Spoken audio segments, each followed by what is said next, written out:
What is going on, my St. Louis City fam? I'm your girl Kelly here to give you the rundown on what happened in St. Louis City government this past week, and here's what you need to know.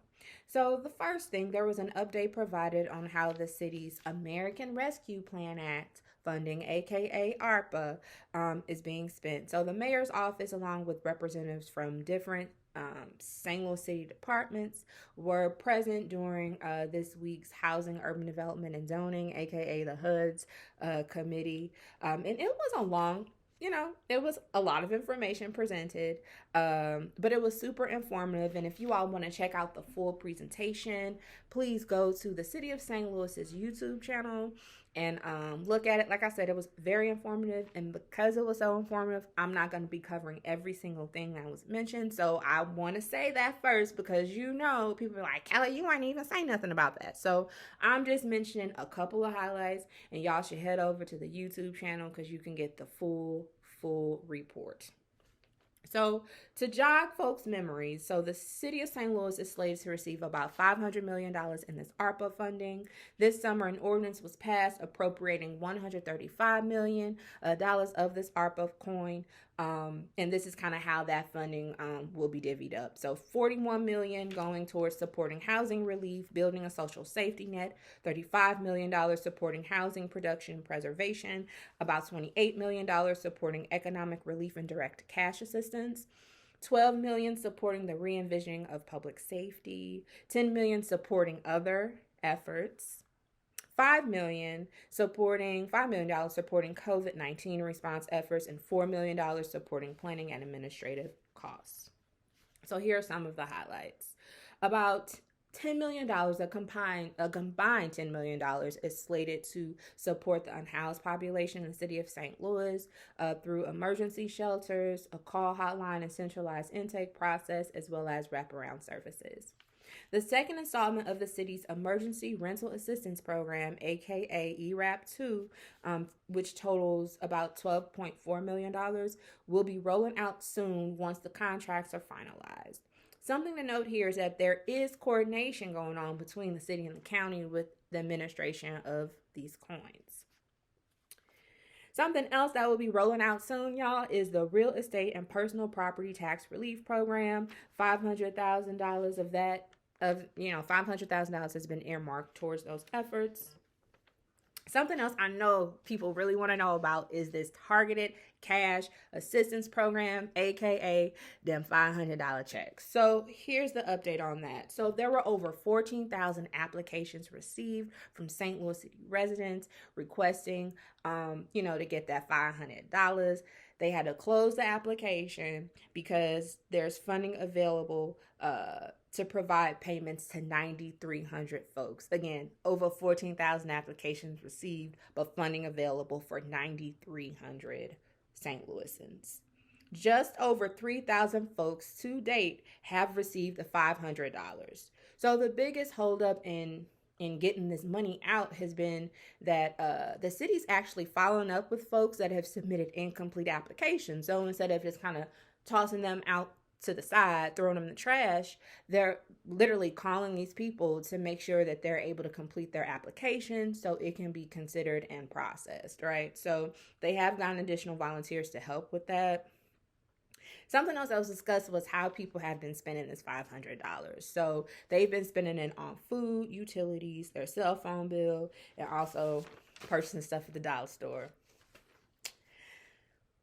$1.25 million. So aside from we moving on from the $500 checks, right? So $1.25 million has been allocated to the health department for its vaccination incentive program, which is still rolling out.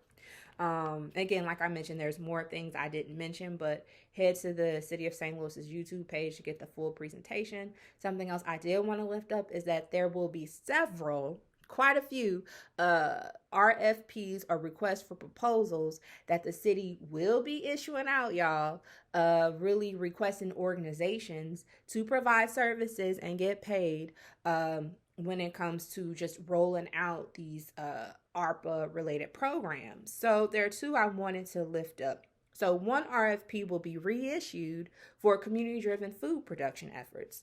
$1 million was allocated for this effort, The Urban League received $400,000. And the city is looking to fund other efforts to expend the remaining $600,000 for this effort. Another RFP will be released for organizations to provide community violence intervention programs. $5 million has been earmarked for this purpose. So I'm sure there'll be more updates on how the city's spending this coin. So to be continued, y'all. The next thing y'all need to know, there's a discussion about the process of what to do with all these empty St. Louis public school buildings in the community. So this discussion also took place in the HUD's committee meeting this week. Alderman Cone, he sponsored Resolution 122, calling on the St. Louis Development Corporation, aka the SLDC, to do the following 5 things. So first, prepare an RFP seeking redevelopers to assist in repurposing these buildings. 2, to create a building-by-building report on all development incentives that could support the conversion of these vacant buildings into productive spaces. 3, explore the opportunity to use ARPA funds to purchase these buildings for the purpose of resale to qualified developers.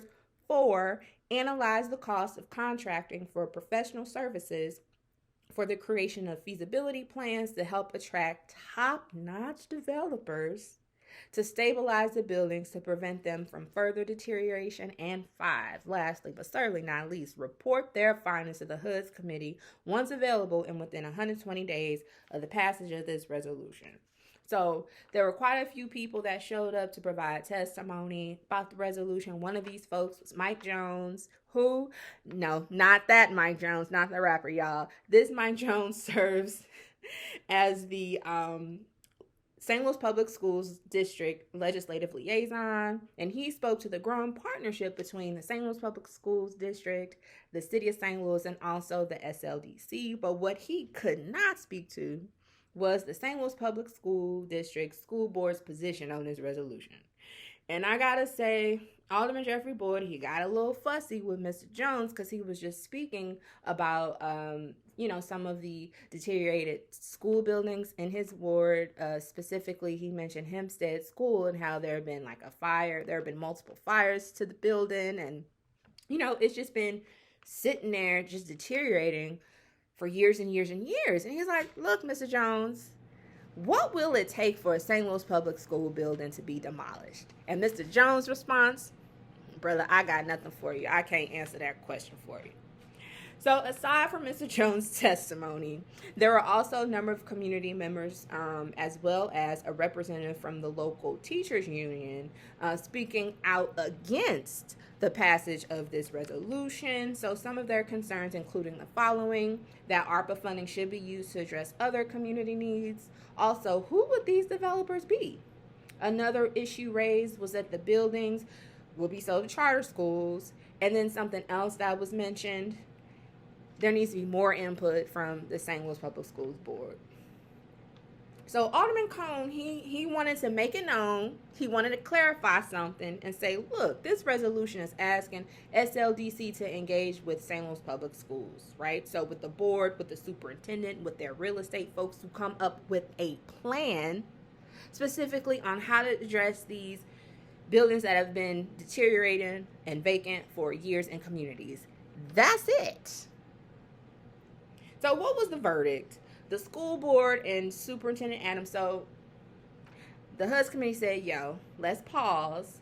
Let's invite the school board. Let's invite Superintendent Adams. Also, let's invite SLDC back to, again, have a discussion about this resolution before we move forward with it. So, y'all, to be continued. The third thing y'all need to know, there is a resolution introduced concerning the handling of nuisance complaints of businesses in North City. Alderwoman Tyus, she introduced this resolution number 177, expressing, and she said in 5 years, I guess in this resolution, there was one nuisance business closed in all of North St. Louis City. Let me repeat that. So in 5 years, there has been one nuisance building closed in all of North City. Okay? And she said, look, she said she wanted to put it on the record. This is Black History Month. And this madness, it has to stop now. People that are involved in this continuing to go on. I mean, she mentioned the buildings division. She mentioned the Board of Adjustment. She also mentioned an attorney slated, that I guess their responsibility is to handle these types of cases. She said they all need to be called out and addressed because this is stopping in our communities now. And she put this on Black History Month. So I'll be sure to keep y'all posted on what happens with that resolution. I know there will be a joint meeting with the streets and public safety committees. So I'll keep y'all posted on that one. And the final thing y'all need to know, legislative corner. So there were 2 bills passed this past week by the full Board of Aldermen regarding the prohibition of issuing any new package or drink liquor licenses for 5 years. One bill concerning the 3rd Ward and the other bill concerning the 18th Ward. That's all I have for y'all this week. Please stay safe out there. You'll see me soon. Peace.